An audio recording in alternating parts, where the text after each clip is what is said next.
Hello and welcome to Events Dear Boy, a new podcast for anyone involved in business events. If you're a conference producer, corporate event organiser or events agency, then we're here for you. We want to share the highs and the lows, the best practices and the horror stories. You can expect ideas and inspiration and maybe some laughs too. And if you're a speaker at these events, then we're also here for you. We'll be talking about how you do it, what makes speakers nervous, and how it feels when it all goes well or terribly. My name is Katharine McNamara and I'm the marketing lead at talent agency Pomona Partners. I'm someone who has organised many business events in my working life. Alongside me is Pomona Partners founder and veteran of 1,000 speaking gigs, Tom Cheesewright. Makes me sound so old. Each episode, we're going to be joined by a guest from the business events space, either an organiser or a speaker. We'll ask them to share their experiences, both good and bad, and their tips for other people in their positions. And I'm delighted that this week we're joined by Penny Haslam. So welcome to the podcast, Penny. Good morning, good afternoon, good evening, wherever you are in the world. Hello. Hi, Katharine. Hi, Tom. Hello. It's brilliant to have you with us. And I think it's probably good for us to dive off straight into the deep end. What, Penny, is your area of expertise? My specialist subject is communication and confidence. So two areas, and they often overlap. Communication as in what comes out of your mouth, mostly, as opposed to comms and marketing. So communication in big organizations is, well, a lot of my clients tell me it's the key thing. Otherwise, you don't have anything, do you? You've got ideas, you don't know how to share them, or you want to convey information, but you're not very good at it. So it's that kind of thing. And the confidence is really about acknowledging that most of us don't know what we're doing most of the time, or at least we tell ourselves that, and we might hold ourselves back in growth and progress and all the good things that the modern business requires. I mean, that's obviously something that is core to your sort of history. Tell people a bit about your history, how you sort of learned and developed those skills and how you became a speaker. Well, history and communication is quite interesting, actually, because although my professional career was all about communicating, and that was as a broadcaster. So I started as a secretary at the BBC in my mid-20s and worked my way up, if you like, in a sort of haphazard, crazy paving sort of career pathway, through Radio 4 and Radio 5 as a producer and a reporter. And then finally, at the pinnacle of my career, I was a TV presenter on BBC Breakfast and the News Channel presenting the business news. So my background career-wise is presenting information in a concise, compelling, accurate, confident seeming way. But prior to that, I think that the communication styles in my family growing up were pretty poor. And so there was always an urge within me to communicate better, to listen more and to have conversations that were healthier rather than arguing all the time, which was pretty much the big family that I grew up in. Felt like that anyway to me, but yes, and I could just see everyone around me. And then in business as well, in the organisation that I was in, the BBC, communication not really there from managers to people, and managers who perhaps didn't give eye contact, bosses who were just not really engaging their staff.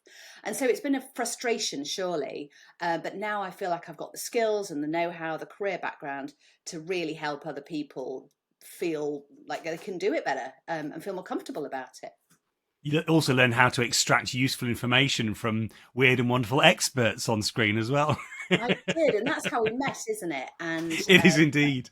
I have a great slide of you when I am speaking, and I don't know why, Tom, but your name raises a titter every time I say it. So here I am interviewing Tom Cheesewright. Everyone goes, like, what? I'm sorry about that. And I put you up on my slide because it's a demonstration of being an expert in your field as opposed to a spokesperson. But also we were talking about cookies, internet cookies, and there's a big slide of it on the backdrop in the television studio of a cookie with chocolate chips in it. And it's one of my competition questions to the audience. Can you guess what we're talking about? And some people say, food.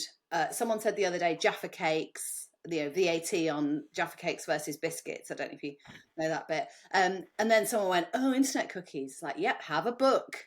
Have a free book. Brilliant. And everyone goes, "Oh, amazing prizes." So so that's how we met, isn't it? And when I was It on is indeed, yeah. yeah, so actually spending years listening to experts, I say experts, business owners, managing directors, chief executives, that sort of thing, convey their information and spotting which ones did it really well in a way that you wanted to listen more and invite them back on, actually, as opposed to the sort of more boring, less engaging version. So I'm able to bring that to organizations now, and I say, right, okay, you can be yourself and you can be interesting and engaging and share some interesting stuff, and this is how. So yeah, I love doing what I do. As you can tell, I'm quite lit up, aren't I? You're very Hooray! lit up.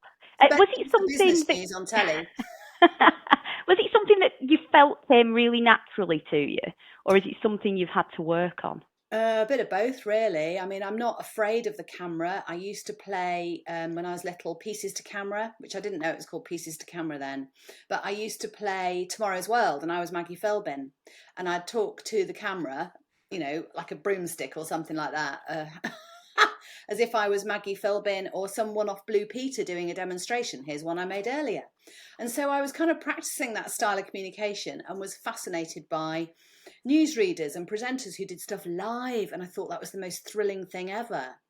And then when I ended up in speaking, it wasn't that I wasn't good at communicating. I just needed to work out what I was going to say, really, and get away from talking about the news, writing my news scripts about a news story, when actually I just always wanted to have an opinion and a voice on things.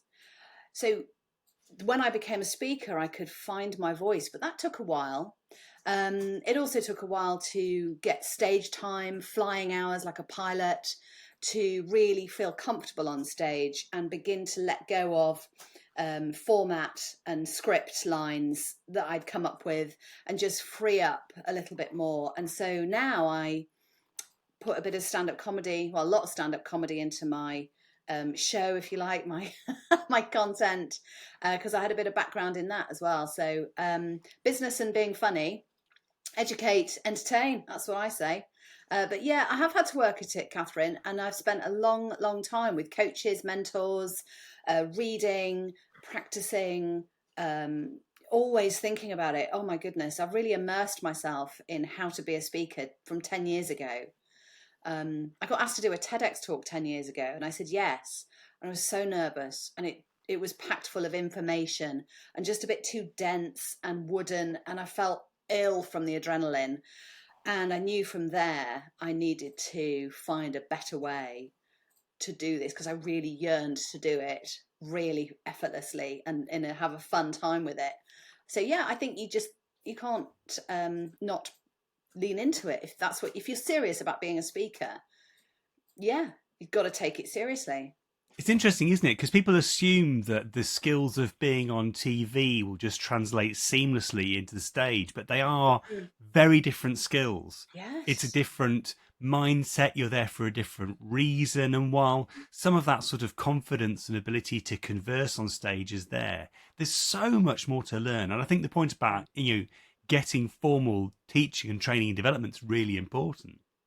Absolutely. And you might have skills speaking in a meeting to colleagues, and you think, oh, I'm really good at that. Why aren't I good on stages? What's the difference? What is it? And understanding the difference and understanding the structure of your content in order for it to be coherent and easy to understand and engage with is quite a knack, but it is a learnt skill. Definitely. You just not, I mean, none of us saw Steve Jobs do his first talk, did we? No.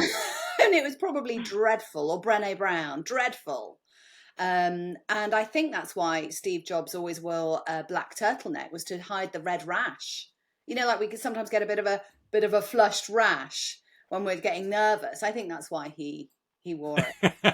So yeah, it is totally different. So I was used to reading auto cues on camera and radio scripts, and yes, occasionally I'd come away from that and do something a bit different, but no, it almost feels like a different bit of your brain. Like I'm reading in through my eyes and out through my mouth, and now I'm thinking and it's coming out of my mouth. And that's why I would always encourage people to get away from any sort of written script and maybe just use bullets of like a plan of where they want to be and what they want to say, and to practice out loud while they're driving around, not looking in the mirror, not with a hairbrush, none of that. Just really, when you're out walking the dog, just keep rehearsing how you're going to say stuff. And don't be wedded to it, because it'll come out of your mouth in different ways at different times, and should do as well, because you want to be reflecting and responding to the audience. So yeah, getting away from reading with your eyes to thinking with your brain and speaking, a fluency thing, really, isn't it? I'm going to sound like a real fangirl now, and this is Go a on. disclaimer.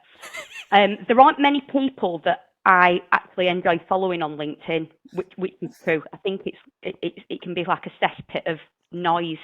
But one thing that really engaged me was when you were kind of leaning into that comedy piece, and you were sharing quite a lot of it last year, and you kind of touched on the funny piece, but stand-up comedy, having kind of looked into it, not that I would ever want to put myself in that position, it feels like a real step outside of a comfort zone, even if you are genuinely funny.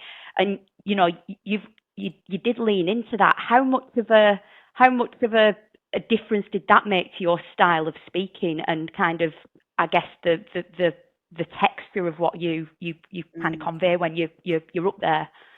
Thank you. Brilliant. I'm glad my content on LinkedIn is appealing. That's great. And it's absolutely about me and being me, and not giving one, basically. But it's taken a really long time to get there. So when I first started speaking, I joined an association called the Professional Speaking Association. I used to get a lot of feedback from my quite stiff, business-like BBC talks that actually I was quite funny. I was like, what do you mean I'm quite funny? I didn't go all like, what are you saying? I'm funny? No, none of that. I can't remember the rest of the lines on that, but you know the one I mean, Goodfellas. Anyway, so, and I thought, I'm a well, comedian. yeah, exactly. So I had actually dabbled in stand-up comedy when I was in my mid-20s in London. I was on the New Act circuit. I was doing 5-minute slots in rooms above pubs to, at least 5 people at any one time. And it was grueling, because it was late night bookings, and then I was doing early breakfast shifts on the BBC. It was tough. That was weird, and I got burnt out. So I hung my microphone up then and concentrated on progressing my BBC career, which was the right thing to do for me at that time.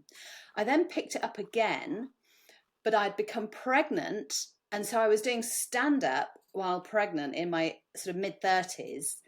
And I actually got through to a national competition. I was in the semi-final of the funnywomen.com competition. But then by then I'd had my baby, and I couldn't stay up beyond 9:30 at night. So it was all a kind of like moot point. So I put that dream to bed. I literally packed it in a box, put it in the attic, and concentrated on being a serious professional. Yeah.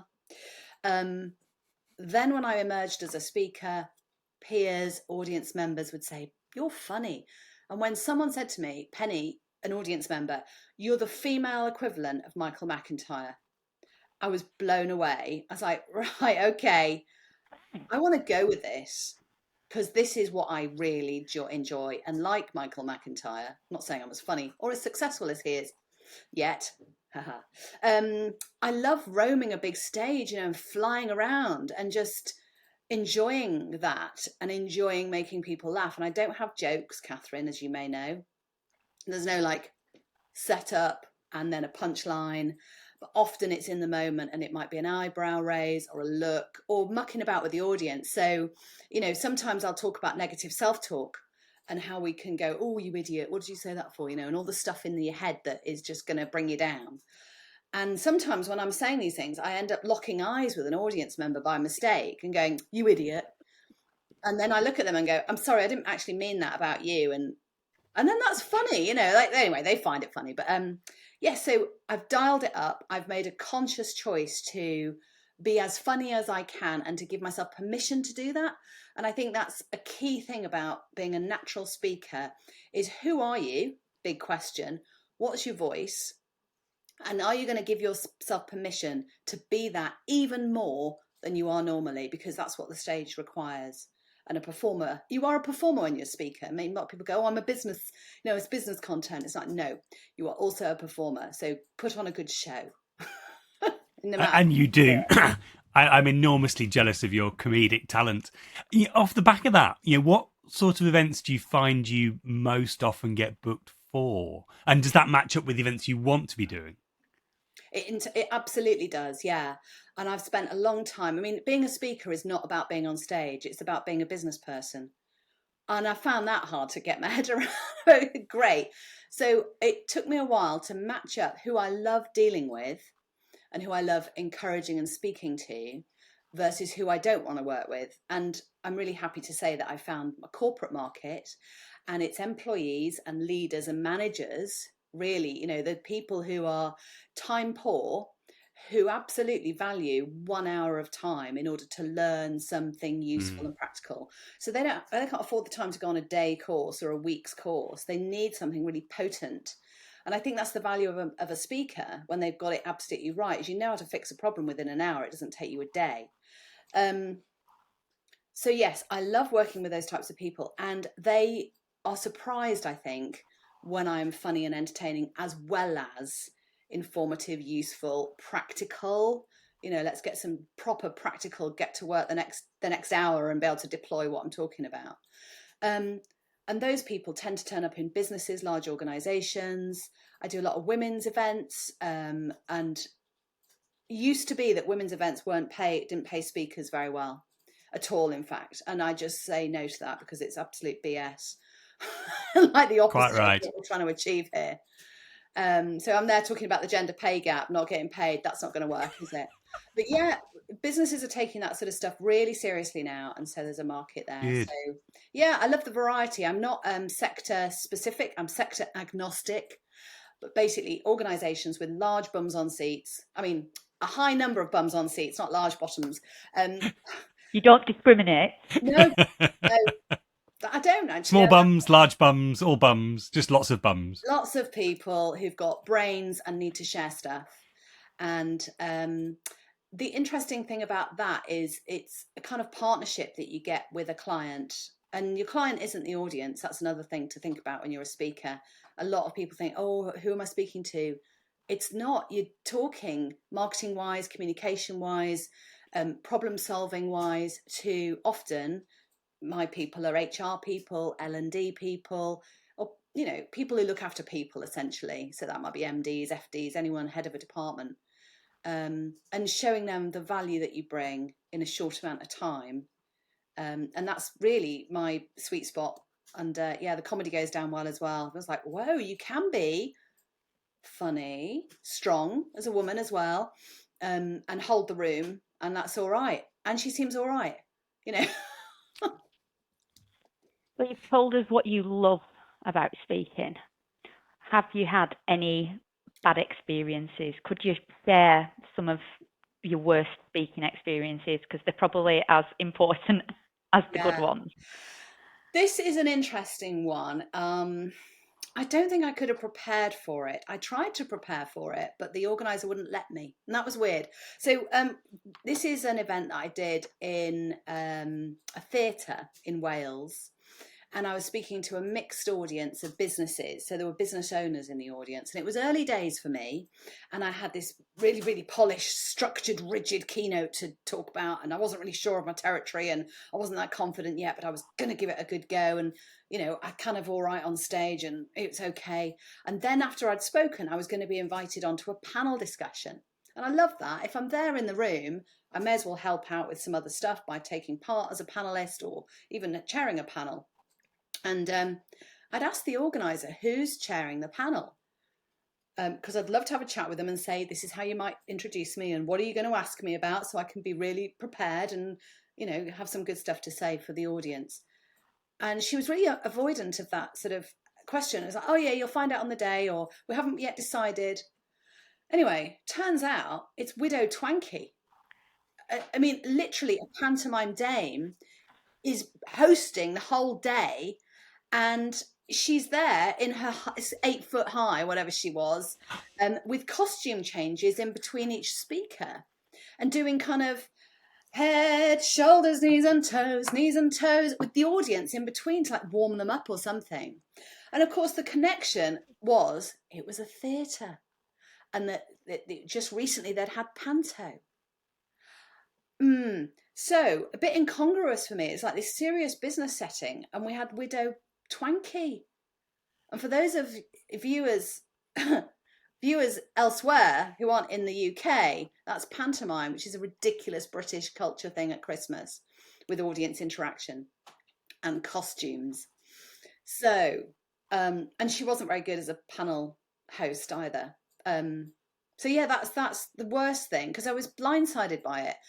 And so this is another tip for speakers. Okay, try and find out who's involved with stuff if you can. Who's going to be introducing you? Who's on before you? Who's on after you? And crucially, check out the room if you can, as much time beforehand. Because what you have in your head about what the room will be like, and you will have a picture of it, because you'll begin to use nerves to like go, right, I'm going to be here and they're going to be there. And it's often not like that at all. I've turned up at events, I don't know about you, Tom, but where the room is like, you're on the side wall, you're on the long wall, and it's like your people are over there and your people are over there, and you thought they were just going to be in front of you, and you've got to do a lot more work and things like that. So, or you get a microphone that you don't normally use. And so it's checking all of those things out and making sure they suit you and they're going to work for you really well. And you can ask for changes. Like I often turn up and there's a lectern and 5 chairs on the stage. I'm like, no, get rid of those because they don't look good on the video. But also, they're going to like, why would you put obstructions and visual interruption in front of people as well? So there's lots of things that I prefer to have that I would ask for and make sure of. And if you can't get to your event, there's always images online. You know, if you're going to a hotel and it's a big corporate event, you can check out the meeting rooms, that sort of thing, get the lighting and the vibe and the shape of the room. So, yeah, but you can never account for or legislate for the Widow Twankey aspect. That's why I'm a big fan of getting there early. Yeah. Because it gives you time to accommodate any unexpected issues. And I've had all sorts. I'm sure across the course of this podcast, I'll reveal various ones. But from like what happens most often is you get there and actually your slide deck hasn't been loaded into the main deck after all, and your slide deck is completely absent, and it's just been overlooked. Had that before. I've never had that. I've had that two or three times, even on really big, expensively produced events. Wow. When I always take it on a USB stick, but on my own laptop. But tech's like a real danger, isn't it? Yeah. But it's funny. Go on. If you had a Widow Twankey situation, you've got to reveal your worst. Well, I don't know. I think I can probably give lots of worsts for different situations. I had the at one talk, my slide deck was just never loaded, and I was sort of waving and gesticulating to the tech crew, and then just nothing happened. So I just carried on without my slide deck, and then about 10 minutes into my talk, it was all being filmed. One of the camera operators, a young woman, fainted, took the camera out with her. Oh. So an enormous crash. She had to receive medical attention. And of course, part of you wants to sort of, be respectful and let them get the attention they need. But also you don't want the entire audience's attention to be on this poor woman who's lying on the floor having had some sort of, I don't know, seizure or fit or fainted. So I then end up sort of trying to drag the attention back to me to take the attention off this poor woman. So yeah, that was probably my most challenging talk. But yeah, I shall share many stories, I'm sure. But a more positive one. I was in Dubai earlier this year, and I was sat preparing. I sort of turned up early to do my sound check, and got to watch lots of other speakers do their sound check as well. And you could spot the really experienced speakers because we all did basically the same thing. We all got up on the stage, we got mic'd up, we walked to the corners, we checked that the slides went through, we checked for any feedback. And you could see people walking through their marks. Okay, I'm going to stand here, and if I'm standing here, I'm going to point that way, and I'm going to talk to this bit. And then, here's how long it takes me to get across the stage. And, and checking that the projector light isn't going across your forehead. Yeah. That kind of thing. Where do I stand for best light? Yeah. all that. So, and you could just see the really experienced speakers all doing the same sort of walk through their marks. It was really interesting. Getting in the zone. The other thing I really enjoy doing is if it's a business event or an organization's team event, for example, I really love to be there from the morning. If I'm on, I'm often on after lunch. I don't quite know why. I think I'm, able to keep people awake. But yeah, going there from the morning to understand what the key messages are and like what the vibe of the day is, and chatting with people at the coffee break, and just feeling like you're there, embedding yourself really, and getting under the skin of the organization or the team to understand how you can best pitch your stuff, rather than just being a show and go. And I've heard I'd feel really on the back foot if I was just turning up half an hour before I was due on. So I don't know. I'm the same. Absolute minimum. If you're there after lunch, get there for the lunch. Meet as many people as you can and quiz them. Yeah. And if there's a trade show along with it, go and talk to some of the people who are supporting the event and the exhibitors, and Katharine, get a sense of what they're there for. Sorry, I thought you'd finished. Sorry, Katharine. Sorry, I'm turning into the host of the podcast now. Go for it. Tell me, no. But do you see a difference in speakers who turn up and absorb, or just show and go, in the quality of their work, you think, and how useful they are to the audience? Yeah, absolutely. And I've got a few examples.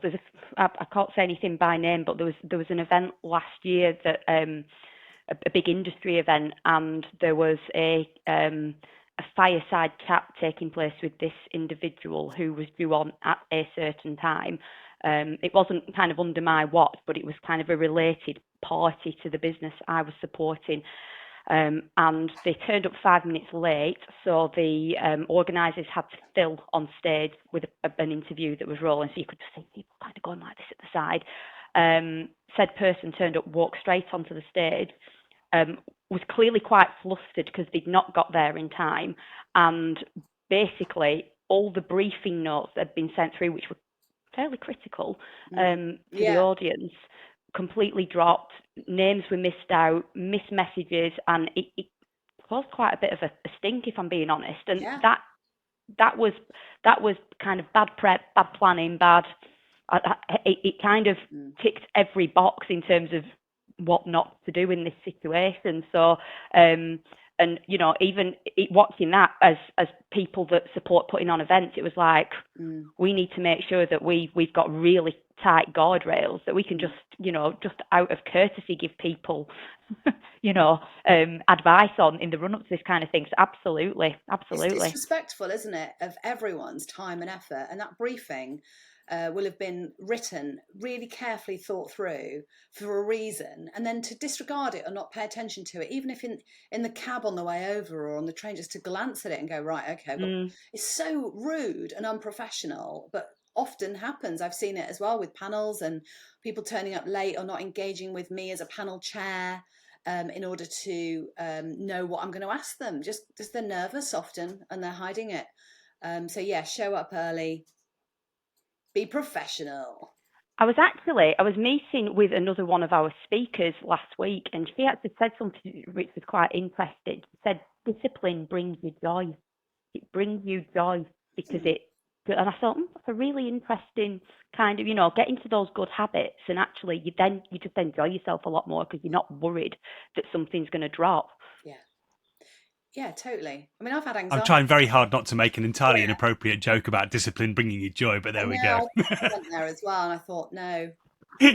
Events, dear boy. Yeah. Let's change the subject. Where's my cookie? Behind you. Brilliant. Thanks. You can have that one if you want. There's some good tips for speakers there. What about tips for event organisers from a speaker's point of view? Like, what helps you to be your best from the event organiser? It's a good question, because I have had some amazing event organisers recently, and I've known over the last year or so, and it's really enabled me to do my best work. So that is decent organised briefing calls with almost everyone who's involved, so we can all meet each other. And even that's a bit boring for some of the team members because they've heard it all before, but the main organizer will say the key points, talk about who's going to be there, what they're hoping to achieve, top line stuff. And then I always insist upon another briefing chat, like a week before, really, just to refresh those ideas, see if they're still relevant, see if the numbers have changed, or anything's changed in that. And I always make loads of notes. And then I can input those ideas, key messages, challenges, even the vernacular or local sort of business colloquialisms, if you like, or I wouldn't say jargon, I'd avoid that, but references to certain types of teams or certain types of ways of working, whatever they've got going on. And often you can reflect change stuff that's going on, and so you sound like you know their business, and so therefore you can offer more value. I think that is the key thing. But in that briefing, don't over brief. And I've had people going, well, we've got this problem, we've got that problem, can you solve that as well, and can you do that? And with less experience, I've gone, okay, sure, I'll try. And then it's busied my head and I've got away from what my core offering is, if you like. So do a real good professional briefing, but don't overload the speaker with your problems. Yeah, you're booking them to be them, not booking them to be a mouthpiece for you. Yeah. And I would say really thoroughly audition them. Don't just assume that how they're coming across on the call is going to be how they'll speak. Make sure that you've got video evidence of their whole talk. You want to do your homework there. You might want to ask them about how they're going to interact with the audience, because I'm sensing that's a sort of trend at the moment. I don't know about you, Tom, but it's less keynote lecture and then let's have some Q&A. It's more like idea, concept, then interactivity to embed that concept and back to another concept and so on. So ask them, be really rigorous in how you, find out how they're going to do things. And make sure you've got evidence of that as well. And I think making sure there's testimonials or references on their website or that they can give you verbally about recent clients they've had that are similar to yours. So similar size, similar, not necessarily the same industry, but maybe similar issues, and make sure those are sound referrals or test recommendations, as well. So really making sure they're a good match. And I think that's, you're paying them a lot of money, so it's in your power and your responsibility to do that. And don't be don't be bowled over by what you think is a good website unless you met the person. And are they nice?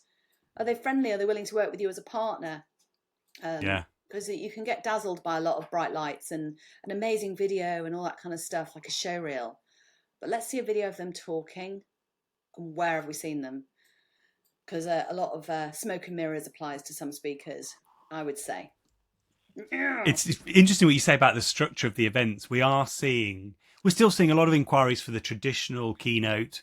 You sort of, your opener, your like that post-lunch slot as well, like someone sort of wake people back up. But we are also seeing more requests for more, I wouldn't call them workshops exactly, but like you say, that more interactive type of it, almost like a sort of, how do you do a workshop for a large audience? Like more of that interactivity. Yeah. We could call it a masterclass, maybe.